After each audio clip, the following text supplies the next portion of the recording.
Assalamualaikum warahmatullahi wabarakatuh.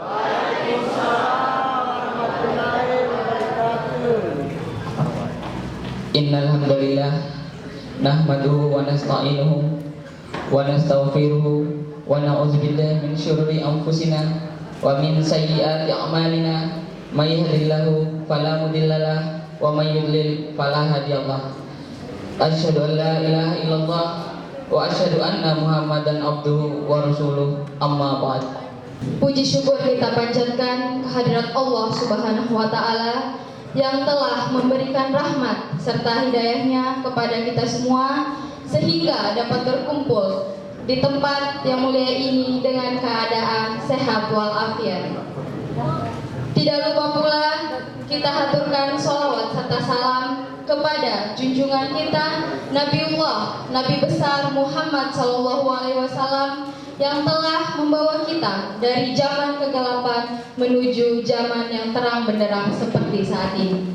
Yang kami hormati Kepala Dinas Kebudayaan dan Pariwisata Kabupaten Dompu, Bapak Hairul Insyan, Sarjana Ekonomi, Magister Manajemen. Yang kami hormati anggota DPRD Kabupaten Dompu, Bapak Insinyur Mutakin. Yang kami hormati Bapak Kapolres Kabupaten Dompu atau yang mewakili. Yang kami hormati Ketua Komite Nasional Pemuda Indonesia Kabupaten Dompu, Bapak Syarifuddin, Sarjana Pendidikan. Yang kami hormati Ketua Ikatan Keluarga Pelajar dan Mahasiswa Dompu Malang, Saudara Sulaiman. Yang kami hormati Ketua Pelaksana Seminar Kebudayaan dan Studi Tur, Saudari Apriliani Lahmalila. Acara seminar kebudayaan dengan tema revitalisasi sejarah dan budaya Ndai Dompu dalam membangun karakter serta jati diri suku Dompu. Mari kita buka dengan sama-sama melafazkan basmalah. Bismillahirrahmanirrahim. Hadirin yang kami hormati, mari kita memasuki acara berikutnya, yaitu pembacaan syari tilawah oleh Saudara Muhammad Anin Anugrah. Kepada saudara, waktu dan tempat kami persilahkan.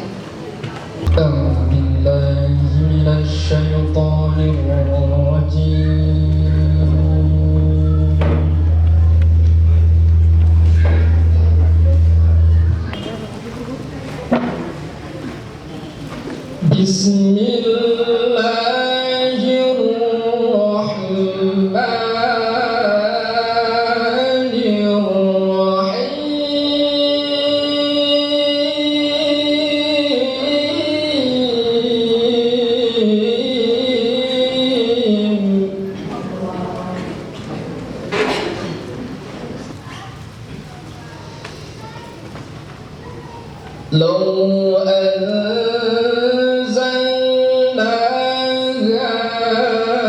hadzal Qur'ana ala jabalin lara'aitahu khashi'an.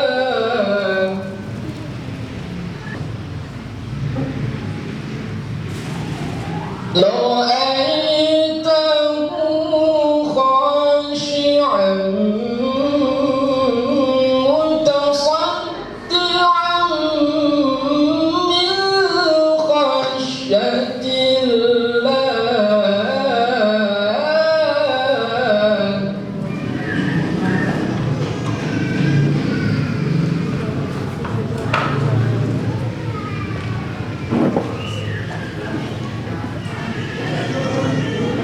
وَتِلْكَ الْأَمْثَالُ نَضْرِبُهَا لِلنَّاسِ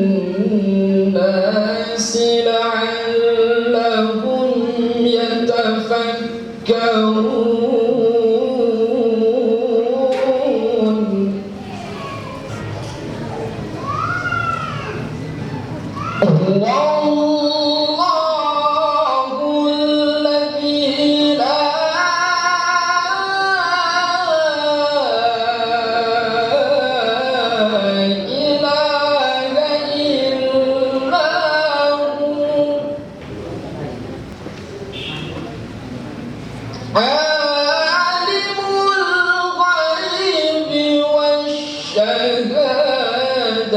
هو الرحمن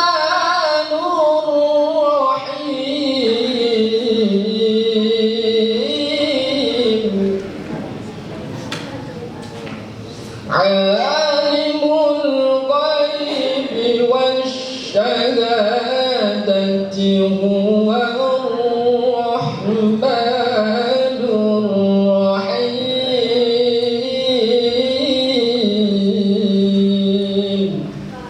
صدق الله العظيم.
warahmatullahi wabarakatuh.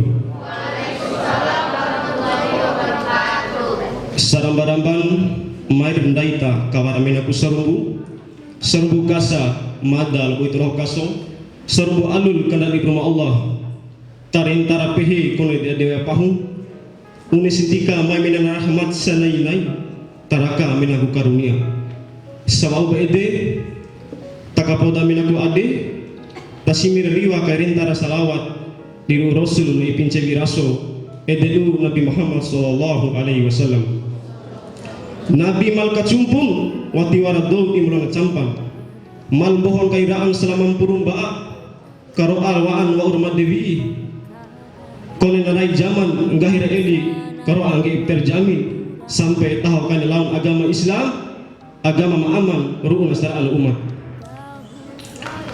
santa beda perkenalkan ngaral Madada Sulaiman Mada kuliah di Universitas Islam Malang semester 6 jurusan teknik sipil dan alhamdulillah Mada diamanatkan menjadi ketua umum mahasiswa Dompu yang berada di Malang periode 2019-2021. Yang terhormat Kepala Dinas Budaya dan Pariwisata Haji Harun Insan SEME biasa disapa Daim Bera Sentawet Haji, dan yang kami hormati Ayahanda Insinyur Mutakun SH selaku Ketua Komisi 1 DPR Kabupaten Dompu, yang kami hormati Ketua KNPI Kabupaten Dompu Pak Sarif SPD,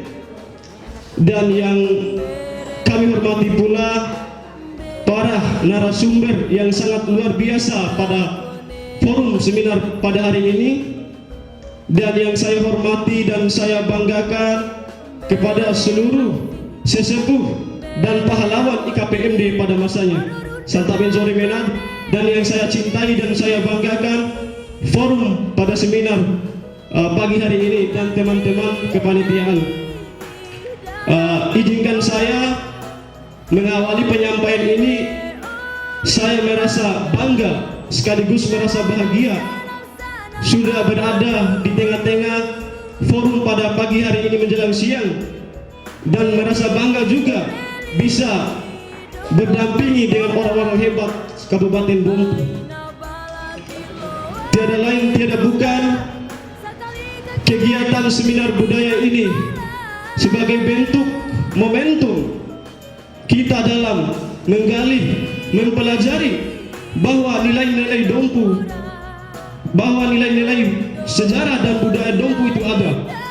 Oleh karena itu, kami dari IKPMD Malang mengajak kepada seluruh elemen masyarakat Dompu umumnya, generasi penerus Dompu, bahwasanya kegiatan ini adalah berasaskan kita mengetahui bahwasanya identitas Dompu itu ada.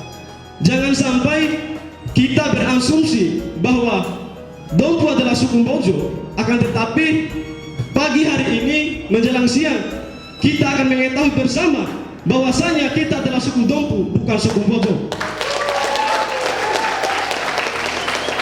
Kemudian kemajuan suatu bangsa itu bisa dibuktikan bahwa negara itu menyadari bahwa mereka cinta akan budaya mereka itu sendiri. Seperti halnya Cina adalah salah satu negara maju, mereka tanpa mengurangi sebagai identitas budaya mereka itu sendiri. Begitu pula dengan Jepang, mereka tetap mengedepankan identitas mereka sebagai budaya.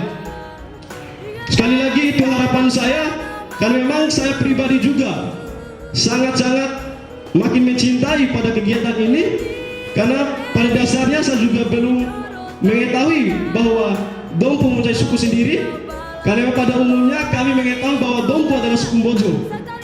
Akan tetapi akan dipaparkan oleh para narasumber pemerhati sejarah dan budaya dari Dompu.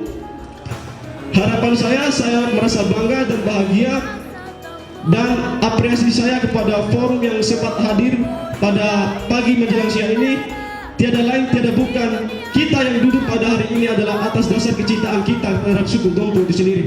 Sekian dari saya, lebih dan kurangnya saya mohon maaf. Wabillahi taufiq wal hidayah. Summa assalamualaikum warahmatullahi wabarakatuh. Alhamdulillahirabbil alamin. Hamdan syakirin, hamdan na'imin, hamdan mustaghfirin, hamdan wa yukafi mazidah. Allahumma salli ala Muhammad.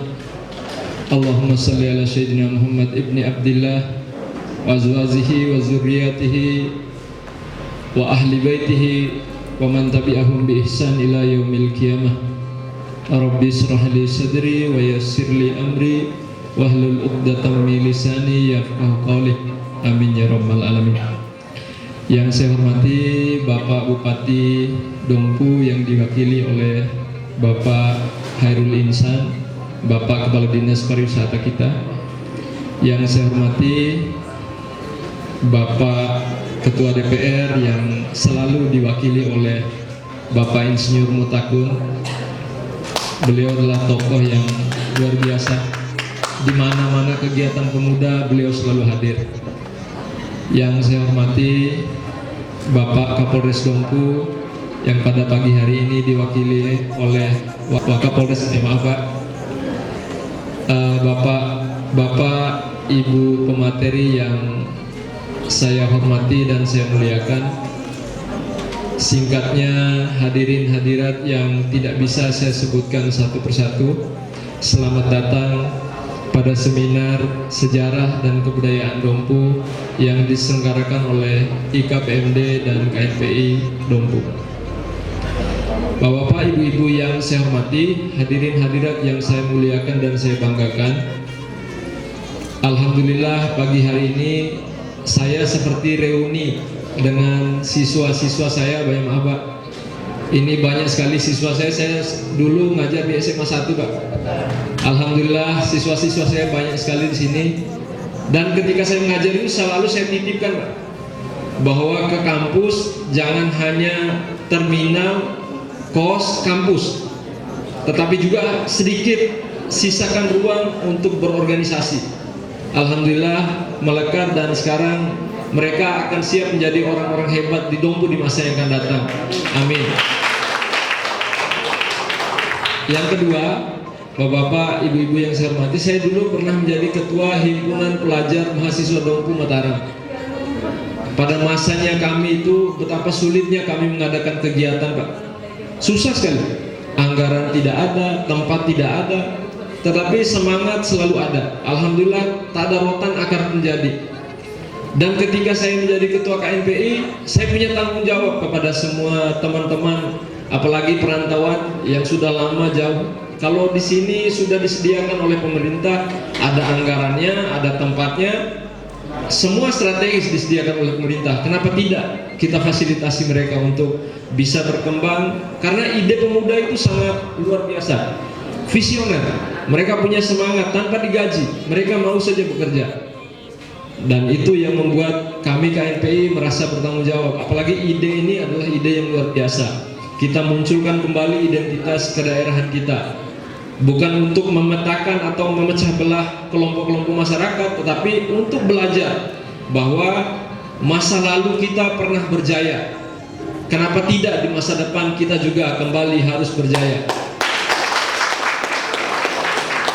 Kemudian yang terakhir yang mungkin ingin saya sampaikan, saya ingin mengutip kalimatnya Gus Dur, Kiai Haji Abdurrahman Wahid.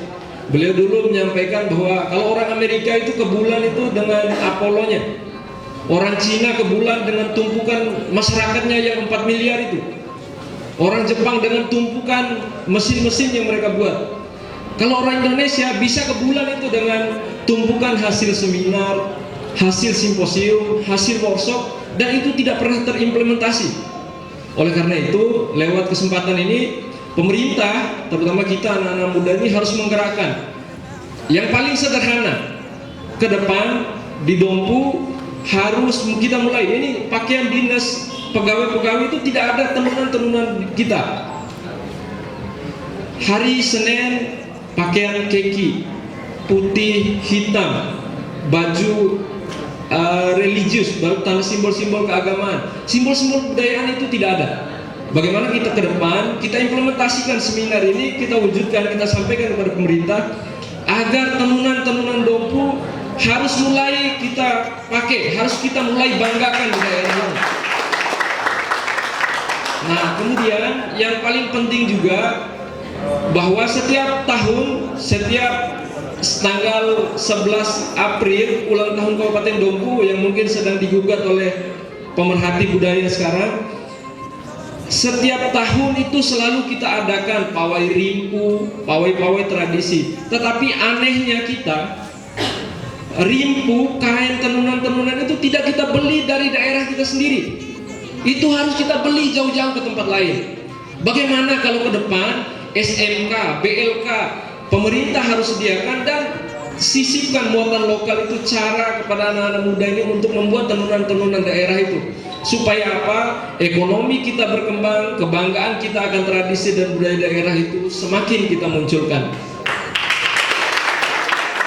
Mungkin hanya itu yang bisa saya sampaikan, lebih dan kurangnya saya mohon maaf atas nama KNPI, atas nama IKPMD.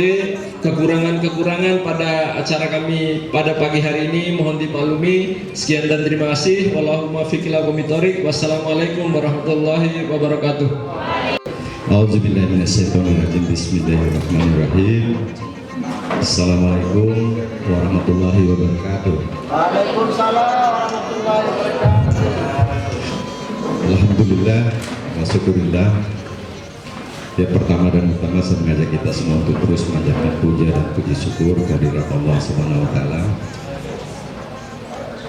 Pada pagi menjelang siang ini ternyata kita bisa bersilaturahmi, mengenang kembali ya masa tempo dulu Bung Kedua ya, Pak Modago. Jadi terus terang aja Pak Kapolres, saya perasaan berdiri di sini ini sepertinya 35 tahun yang lalu lah. Ya ketika kami bagian dari KPMD Malang. Ini ternyata di depan ini senior-seniornya. Kalau saya kan mantan seniornya. Iya benar. Kami dulu kalau pertemuan itu selalu di Krida UB, Universitas Brawijaya. Kami tidak mengenal UB saat itu. Yang kami kenal IPIP Malang, Brawijaya, ITN, Unmer. Kalau Unisma itu Universitas Islam Malang. Ya.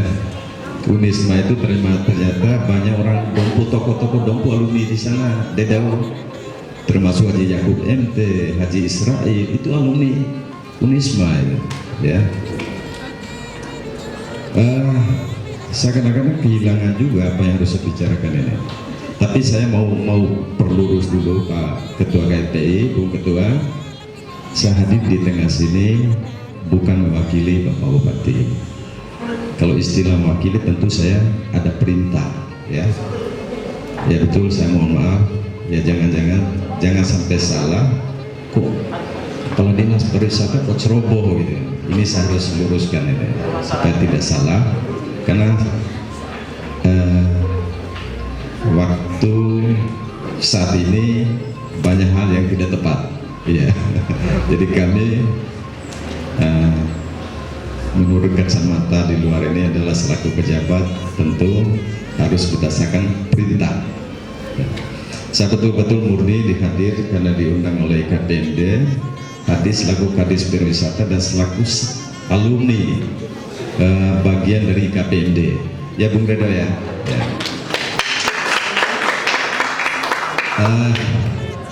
Hadirin yang saya hormati, kita dapat menyaksikan sebuah proses tadi. Sebelum saya masuk di acara sambutan ini, saya ingin menyampaikan apresiasi bagaimana kreativitas para mahasiswa Malang itu, mulai dari tahapan proses tadi ternyata mengikuti, tahu aturan pemerintah, ya, mulai dari menyanyikan lagu Indonesia Raya, kemudian menyuguhkan tari-tarian. Ini luar biasa kreatifnya. Dan kami bangga semuanya ketika ada penyampaian informasi tadi oleh Ketua Panitia bahwa ternyata para penari ini telah menorehkan prestasi di luar ini.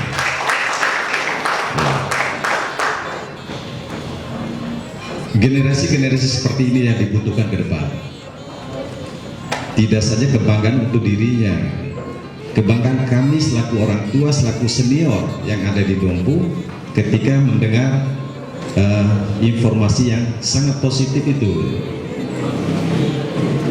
Kemudian di luar tadi kami juga diskusi, Bung Ketua.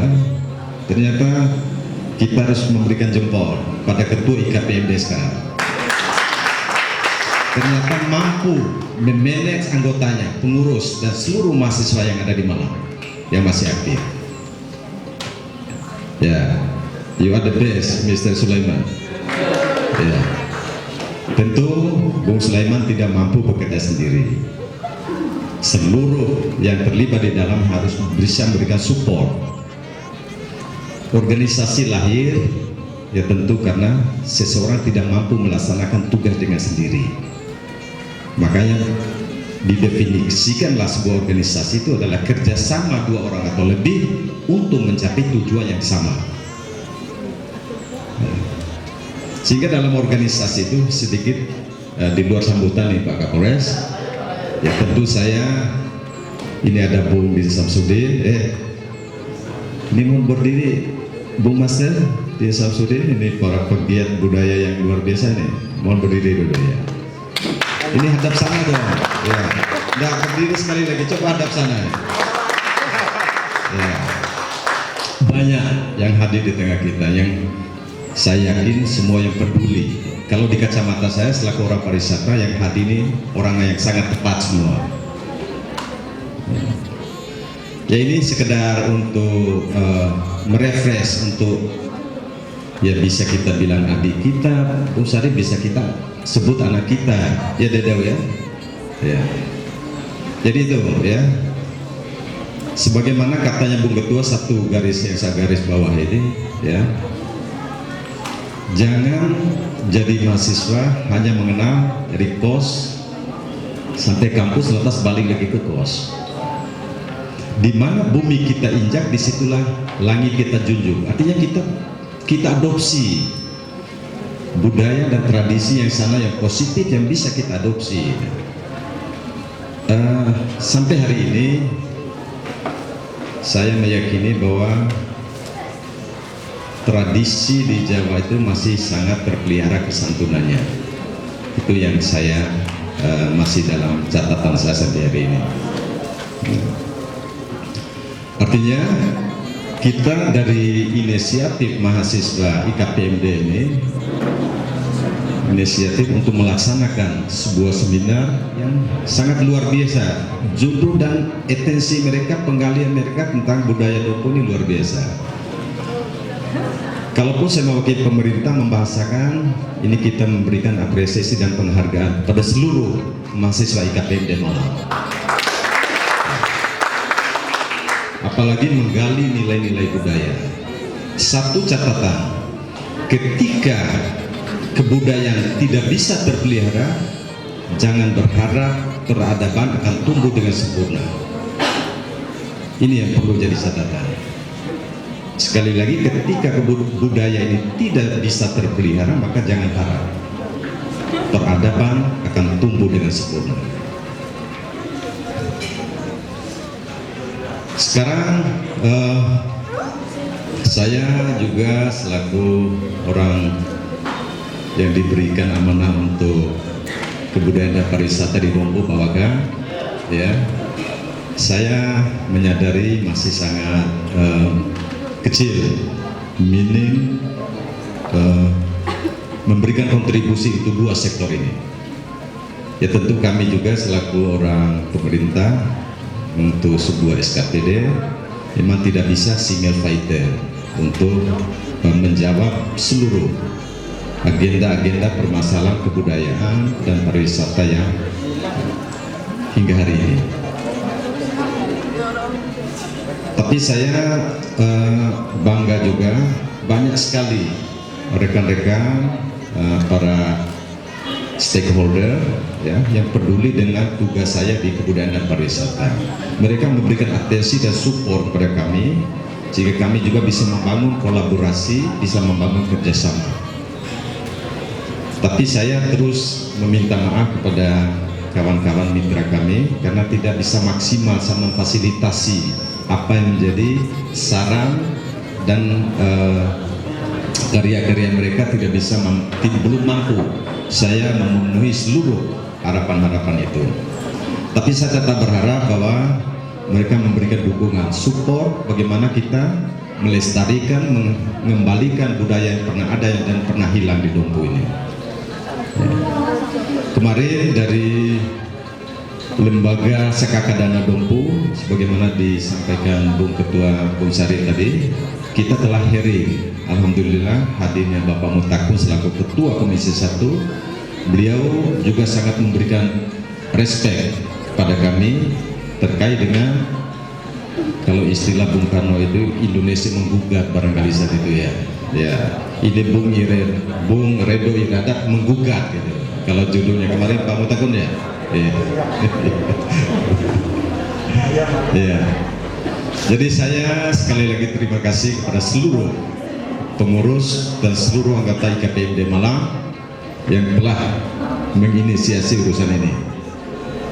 Ini saya tentu lebih bangga lagi ketika para narasumber adalah orang yang sangat tepat. Dedau adalah pemerhati sejarah. Kalau Bung Redo Iradat ini padahal ini sarjana gizi, makanya orangnya sehat, gemuk, mantap gitu loh ya. Ini bagi yang kurang-kurang gizi pasca ini bisa hubungi Bung Redo ya. Kalau Pak Buhari, oh ya masih sehat beliau. Ini luar biasa ini. Jadi beliau sebenarnya usia sudah di atas 65 ya. Ya. Kemudian dilanjut oleh seniornya yang mohon berdiri, Bung Roni. Nah, ini senior, ini juniornya, ini penerusnya. Kemudian yang multi talenta juga sudah berdiri tadi Bu Master Din Samsudin. Ya. Ini selain sebagai dosen, ini pemerhati seni, pemerhati budaya, dan pemerhati pariwisata. Yang mudah-mudahan tidak jenuh dengan saya beliau.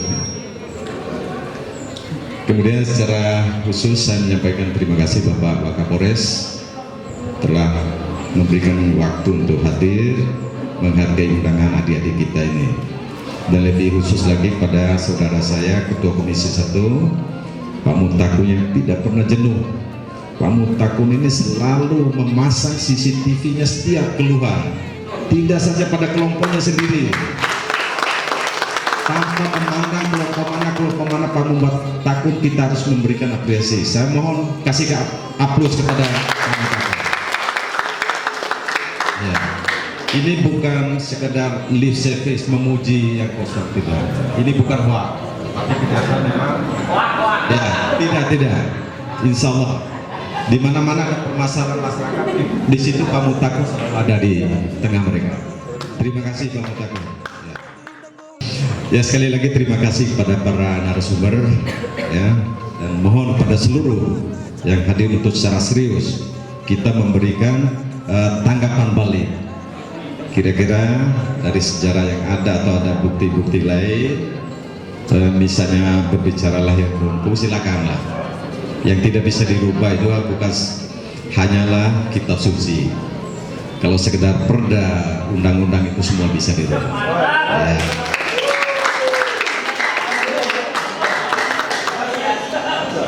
Akhirnya dengan mengucapkan Bismillahirrahmanirrahim, kegiatan seminar sejarah dan kebudayaan pada pagi hari ini secara resmi saya nyatakan dibuka.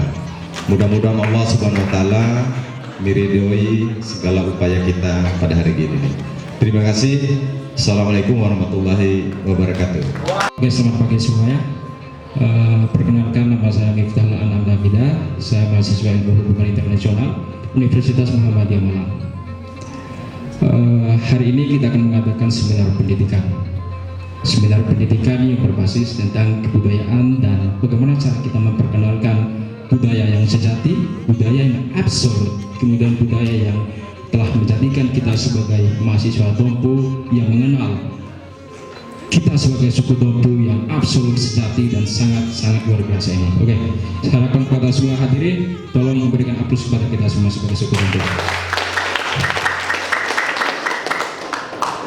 Oke, well amigos, well the generation joven, well the pentador del Colombia. Selamat pagi semua. Hari ini kita akan mengatakan seminar pendidikan yang dihadiri oleh para pemateri-pemateri hebat. 3 pemateri saya bacakan namanya. Pemateri pertama disampaikan oleh Dai Insinyur Nur Haida. Pemateri selanjutnya disampaikan oleh Dai Muhammad Iradat Sarjana Giji. Kemudian pembicara selanjutnya adalah Dai Safrudin Sarjana Teknik Magister Teknik, dan semoga dilanjutkan untuk menjadi Profesor Teknik. Oke, kepada 3 pemateri yang saya sangat hormati, pemateri yang sangat luar biasa, saya akan mendampingi selama dari pertama acara hingga akhir acara. Saya akan mendampingi 3 pemateri yang hebat dan luar biasa ini. Oke, kepada 3 pemateri dipersilakan. Assalamualaikum warahmatullahi wabarakatuh. Saya minta semangat ya dulu. Kalau peserta tidak semangat, saya juga tidak semangat untuk menyampaikan. Tapi tetap semangat, jangan khawatir. Yang terhormat Bapak Kepala Dinas Pariwisata, terima kasih atas apresiasinya Pak. Adinda Dewan, karena ini Adinda Dewan, Insinyur Mutakun, Pak Wakapolres, dan para peserta seminar yang saya sayangi, karena ini dari adik-adik saya, mungkin anak-anak saya lebih tepatnya ya. Semoga semangatnya untuk mengenal jati diri Dompu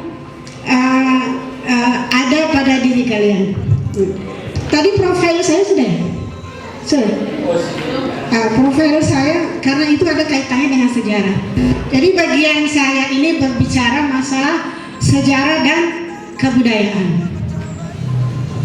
Gak perlu profil. Waktu saya ini hanya 40 menit, jadi saya akan bagi 15 menit semoga cukup untuk pemaparan. Jadi sebenarnya 25 menit saya ambil untuk diskusi supaya lebih banyak diskusi tentang karena ada banyak pertanyaan. Mungkin judulnya tadi saya sudah sampaikan, sejarah dan kebudayaan Dompu. Profil saya mungkin nggak perlu kita persingkat aja waktunya, karena bicara sejarah itu kalau di perguruan tinggi berapa SKS ya? Dan bisa habis sehari semalam. Dan saya hanya dikasih waktu 15 menit untuk pemaparan. Jadi bicara sejarah, singkatnya sejarah itu adalah cerita masa lalu. Saat ini kita sedang bernostalgia, bukan nostalgia tentang pribadi, tapi tetap personal Dompu. Jadi masa lalu Dompu. Apa manfaatnya sejarah? Mungkin ada yang bisa memberikan ketua penitia, mungkin manfaat kita belajar sejarah apa? Mungkin manfaat kita bersejarah itu agar kita mengenal identitas diri kita. Jadi betul. Jadi manfaat sejarah itu agar kita mengenal jati diri kita sebagai, maaf saya salah kostum. Jadi enggak ya, mengenal jati diri kita sebagai orang Dompu. Kedua, kalau kita tidak mengenal sejarah, kita dikatakan sebagai suku Mbojo seperti yang disampaikan oleh ketua panitia itu, kita akan bisa menolak, bukan. Tapi kalau kita tidak tahu sejarah kita tidak akan bisa mengatakan seperti itu. Ragu, apa benar ya? Saya suku Mbojo, suku Dompu ya? Nah, jadi begitu. Nah, kedua, sejarah itu ada yang kita bisa manfaatnya, ada hal buruk yang bisa kita tinggalkan. Seperti cerita orang Dompu masa lalu yang sudah dikenal ke mancanegara abad 14, Dompu sudah dikenal sampai Tiongkok. Nanti ceritanya itu. Yang pertama sekarang mungkin bisa masuk ke Dompu itu apa, Mas? Dompu itu apa? Jadi secara itu jadi sejarah itu ibarat kaca spion. Kalau kaca spion di mobil bisa kita butuhkan, bisa juga tidak butuhkan, tapi manfaatnya adalah supaya kita terhindar dari kecelakaan, agar kita bisa sekali-kali melihat ke belakang dan perjalanan kita ke depan menjadi lancar. Itu fungsinya, ibarat kaca spion. Jadi kalau kita mengenal siapakah itu, Dok Dompu adalah, ini yang perlu kita garis bawahi. Sebenarnya kan pertanyaannya siapa sih Dok Dompu?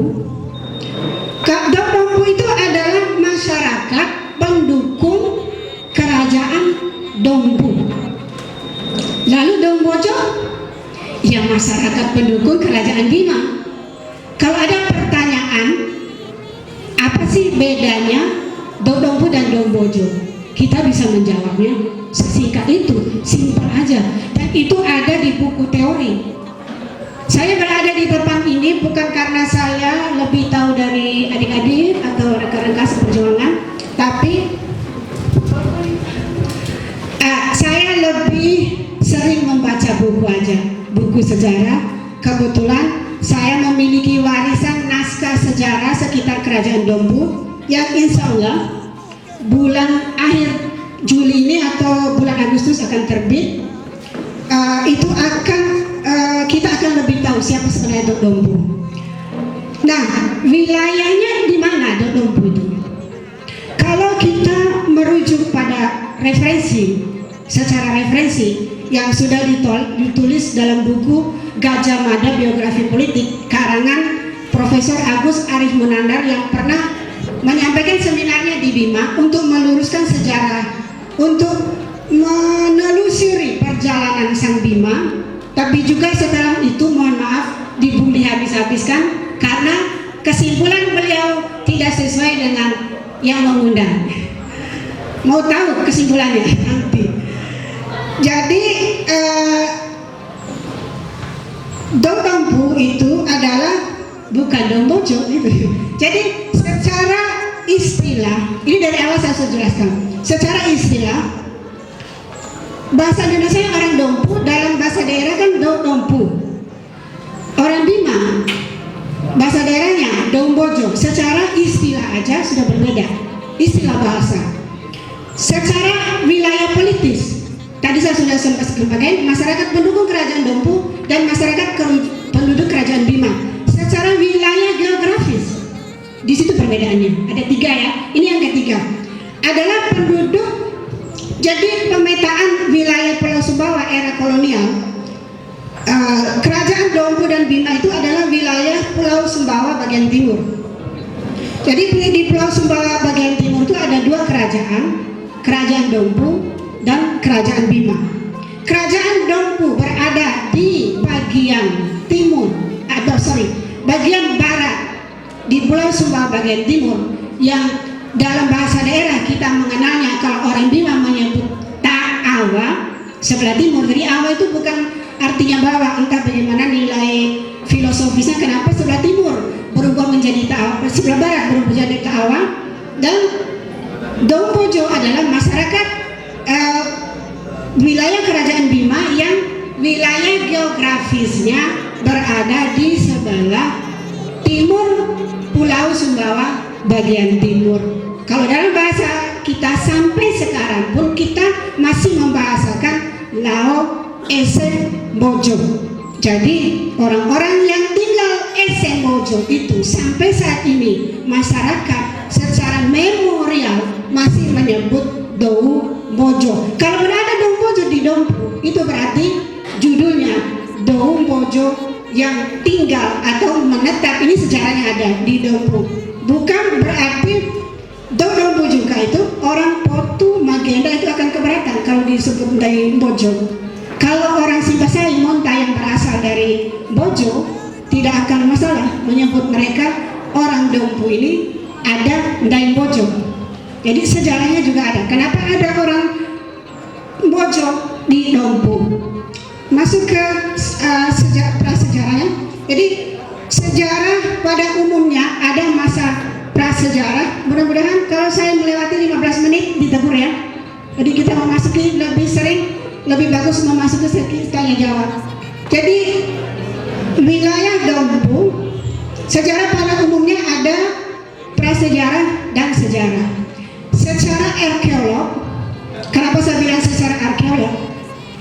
Ahli arkeolog membagi masa prasejarah itu dengan masa era batu, zaman batu sama zaman logam.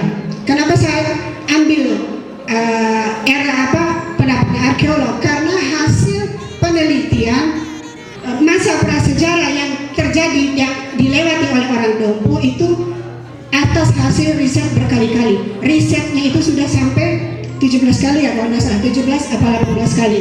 Jadi tidak ada yang bisa diragukan bahwa Dompu atau orang Dompu itu sudah mendiami wilayah Pulau Sumbawa bagian timur, tepatnya bagian timurnya, bagian baratnya Pulau Sumbawa bagian timur itu dari zaman batu. Itu ada fotonya, salah satu, ini hanya salah satu bukti ada kehidupan era zaman batu besar, budaya megalitik. Kira-kira 2500 tahun sebelum Masehi sudah ada Dompu di wilayah Dompu. Ya, next. Jadi saya singkat-singkat aja supaya kita kenal semua. Nah, ini situs Dorobakta, salah satu situs yang mewakili 3 lapis peradaban yang dilewati oleh Dompu. Masa prasejarah, jadi bangunan ini semua atas hasil riset arkeolog ahlinya. Kalau kita tidak percaya hasil riset, maka kita akan percaya apa lagi? Hal pertama adalah bangunan situs Dorobakta itu adalah bangunan punden berundak-undak. Itu juga masa prasejarah, masanya batu besar. Jadi punden berundak-undak itu dimanfaatkan untuk tempat pemujaan. Kedua, ada indikasi juga Dorobakta itu mewakili masa Hindu-Buddha, yaitu masa Majapahit. Dengan adanya pertama itu didapatkan batu bata berukuran batu bata Majapahit yang biasa dipakai di candi-candi Majapahit.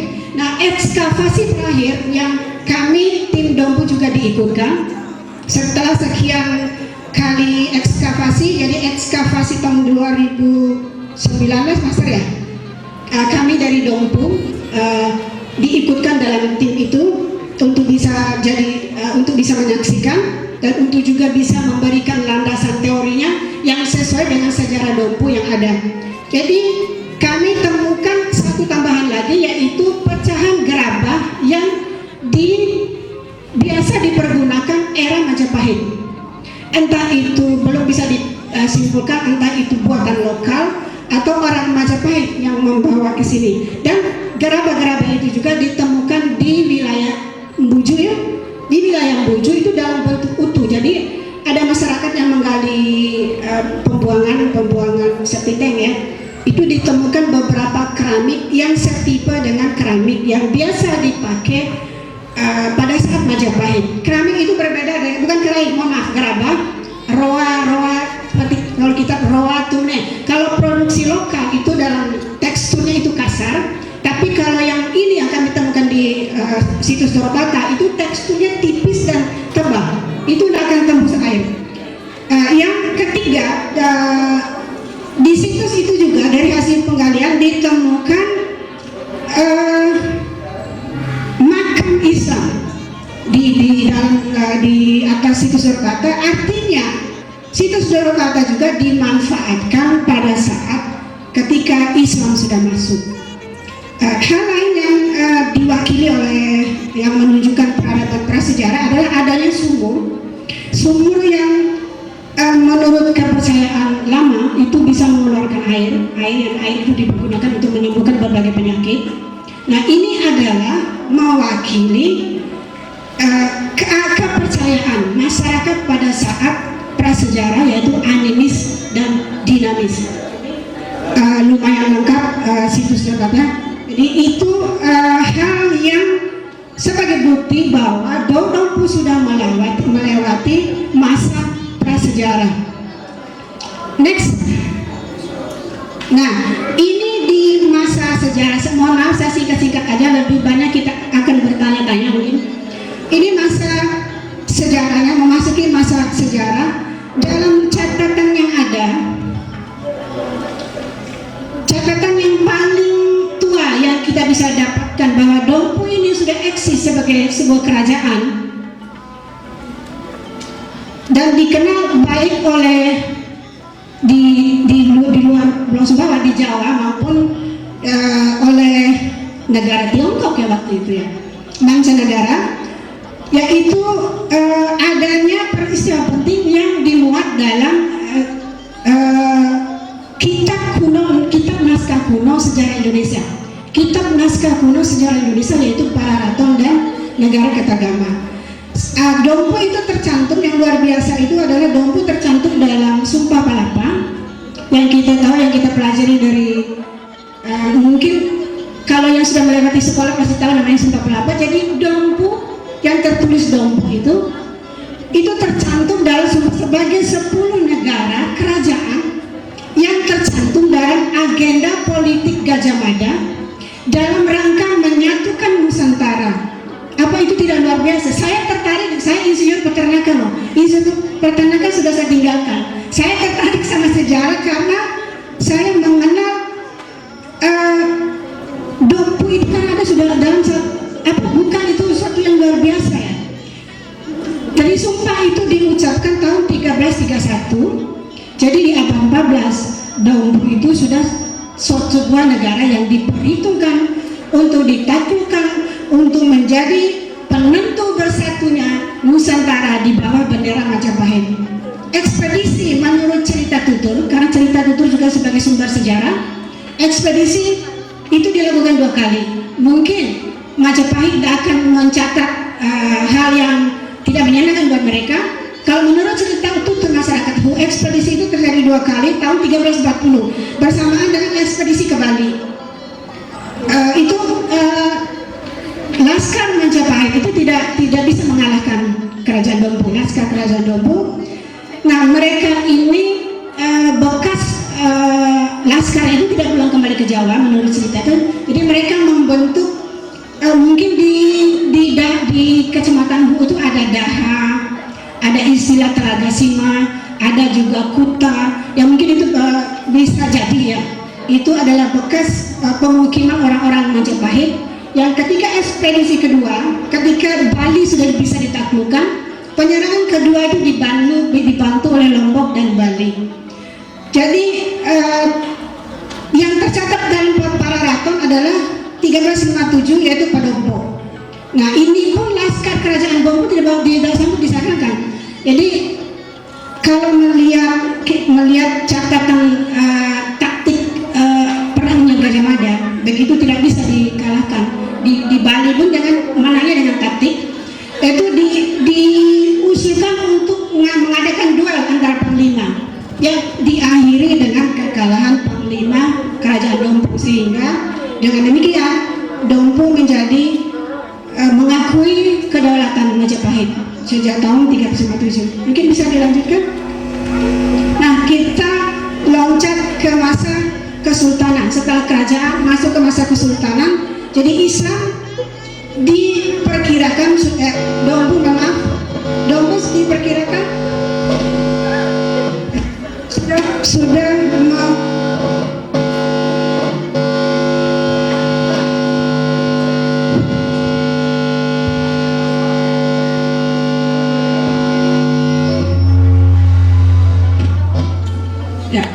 Dompu diperkirakan sudah menerima Islam itu tahun 1528. Ada juga catatan yang menyatakan bahwa Sunan Prapen itu salah satu dari Wali Songo, wilayah penyebaran agama Islamnya itu di Pulau Sumbawa. Kemungkinan juga itu sudah ke arah Dompu, karena juga ada teknik penyebarannya yang masih tersimpan sampai sekarang, seperti penempatan Sojira Sangga. Kalau dulu kan Sojira Sangga berarti kan penyembahan, tapi setelah adanya masuk Islam, itu caranya Islam tidak ekstrim untuk menghilangkan, tapi itu dibuat sebagai dekorasi, sehingga ada dekorasi-dekorasi Sojira Sangga di acara-acara sunatan atau acara-acara kapanca. Itu salah satu bekas cara-cara moderatnya para wali songo untuk menyebarkan Islam. Nah, Sultan pertama itu Sultan Samsudin tahun 1590. Ya, inilah tahun dilantiknya Sultan ini yang sekarang kita usulkan sebagai tahun hari jadinya Dompu. Mudah-mudahan disetujui, atau paling tidak di tahun 1331 Sumba Kelapa atau 1357 Pedompo, karena usia Dompu sudah jauh di atas meletusnya Tambora. Kalau kita memakai Tambora, meletusnya Tambora 1815, itu pada urutan Sultan, mohon maaf mungkin bisa di urutan Sultan di Sultan Abdul Rasul kedua, Sultan Abdul Rasul kedua 1809-1857. Jadi urutan Sultan yang ke-17. Kalau kita kalau secara historis, kalau kita merayakan letusan Tambora, berarti kita menafikan 16 sultan di atasnya, dan juga kita menafikan Dompu yang sudah termuat dalam Sumpah Pelapa, dan juga kita menafikan yang menjadi negara yang diperhitungkan oleh Gajah Mada atau Majapahit. Next, nah, memasuki singkat-singkat aja, memasuki era Belanda, yang paling penting adalah Sultan yang mulai berhubungan dengan Belanda itu Sultan Sirajuddin, Sultan Dompu yang ketiga 16. Kemudian dilanjutkan dengan Bongaya, perjanjian Bongaya, yaitu perjanjian yang membuat Pulau Sumbawa berada mengakui kedaulatan Belanda. Nah, sejak itu seluruh kesultanan dan kerajaan di Pulau Sumbawa harus menandatangani kontrak dengan Belanda dengan berbagai syarat. Ketiga, yang paling fenomenal pada saat era penjajahan Belanda adalah pengasingan Manurukupang. Ini cerita pengasingan ini luar biasa, melibatkan juga orang-orang terdekat kita. Ini pengasingan, sebenarnya rencananya itu, rencana Belanda itu tahun 1920. Mohon maaf ini ya, sebagai kompensasi dari lepasnya Manggarai dari kekuasaan Bima. 1920 rencananya. Jadi menurut catatan, Belanda menawarkan Sanggar terlalu kecil dilihat dari segi ekonomi, lalu Dompu ditawarkan. Hanya saja pada saat itu 1920 Sultan Muhammad Sirajuddin Manurukupa itu masih dalam kondisi sehat dan kuat. Jadi dengan perlawanan luar biasa beliau menolak, sehingga hanya Sanggar yang bisa di merger dengan Bima tahun 1928. Dompu tidak bisa mungkin karena penolakan yang Manurukupa, sehingga muncullah semacam tanda kutip konspirasi untuk pengasingan Manurukupa dengan berbagai alasan. Jadi beliau diundang ke markas. Jadi markas Belanda itu hanya ada di hanya ada di Bima dan Sumbawa. Dompu kenapa tidak ada markas Belanda? Kepala Presiden Belanda yang di Bima meminta Manurukupa untuk memberikan sebidang tanah sebagai bentuk ketaatannya kepada Belanda untuk membangun markas di Dompu. Beliau menjawabnya dengan memberikan sekampung. Sekampung itu seberapa ya? Sekampung mungkin sebegini, atau sakohaneo, tanah ini kamu pakai bangun. Jadi dia sehingga kasih dari itu, mohon maaf. Jadi pertanyaannya kenapa di Dompu tidak ada markas seperti di Belanda, seperti di Sumbawa dan di Bima, karena menurut Kupang tidak bersedia memberikan tanahnya kepada Belanda. Sehingga banyak sekali yang memberikan alasan Belanda untuk melakukan taktik terakhir. Taktik terakhirnya Belanda sudah dengan adu domba, sudah dengan mungkin bujuk rayu, dibujuk melalui dengan mediator menantunya Sultan Salahuddin Bima, karena salah satu putri beliau yang melahirkan Inangka Umari dan Butra Kahir itu adalah putri dari Manur Kupang. Jadi melalui beliau dibujuk untuk dibangun istana seperti yang dimiliki Sumbawa dengan Dompu, tapi beliau juga menolak. Beliau hanya ingin membangun istana yang ada di lokasi istana itu hanya bekasnya aja di Masjid Baitur Rahman dari kayu-kayuan yang dikumpulkan oleh rakyatnya. Jadi dia lebih menghargai sumbangan dari rakyat-rakyatnya. Akhirnya pada usia tua beliau tahun 1934, menurut ini berbagai versi ada, tapi menurut cucunya yang masih hidup, beliau diundang untuk negosiasi di Bima, di markas Belanda di Bima. Sampai di markas Belanda di Bima tidak ada siapapun. Menurut informasi dari sana, pertemuan dipindahkan ke kapal Mariamnya. Nah, begitu beliau masuk ke kapal itu akhir dari beliau bernafas di kota kelahirannya. Bernafas dengan lega, maksudnya bukan berhenti bernafas di kota kelahirannya yang dibela-bela matinya oleh beliau, yaitu Dompu. Tahun 1934 sampai, dan di sana beliau tidak tinggal diam. Beliau menjadi dai penyebar Islam.